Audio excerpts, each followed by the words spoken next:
and I want to declare that I'm nowadays Deputy Chair of the Australia-Taiwan Business Council, and we are in favour of Taiwan being included in this more comprehensive free trade agreement, which deals with Pacific nations. China wants to be part of it. This is actually about everybody in the free world sort of working together to try and counteract China's economic influence. China wants to be in it now, but Taiwan now is being seriously considered as part of it. And Teena, so it should be, I say. I mean, you can have your own view, but I'm fully in favour of it. Taiwan is, like Australia, a nation of stability, prosperity and democracy. And I think it's a rare thing in an Asian country to have that kind of credibility. And Taiwan wants to play a role right across the whole Pacific region. Let's get behind them.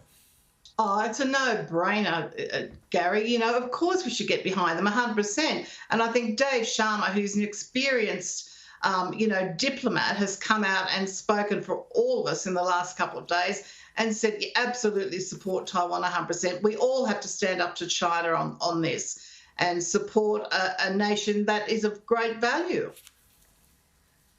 Yeah, absolutely. And Carolyn, this is the point, in my view, this comprehensive free trade agreement that crosses right across all the Pacific Island nations, some very vulnerable countries that are being pursued by China. I said last week, I think they're using the international date line as their projected territorial line with all of their activity that's going on through the whole of the Western Pacific. It is reasonable that countries like ours favour countries like Taiwan, which is a democracy, the free China.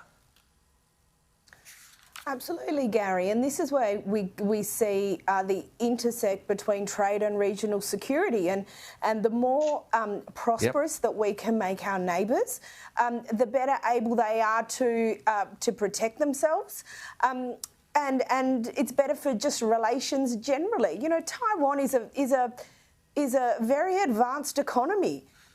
Incredibly advanced economy. You know, the technology that comes out of Taiwan, they are front runners.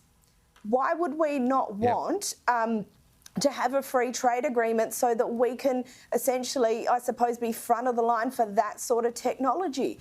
But, you know, equally where you've got, our more vulnerable neighbours, a good relationship between Australia and Taiwan also helps those more vulnerable countries, because then we can all work together. We can make those more vulnerable countries more advanced, and then they're going to be more able to stand on their own 2 feet. And OK, that there is maybe something that people would say is too ambitious, but it's not out of the question. And if it's done properly and if it's done strategically, it can be done. But, you know, we should be looking to diversify, obviously, as much as possible we can within the region, and make as many friends as possible within the region. I don't see how any harm can come of that.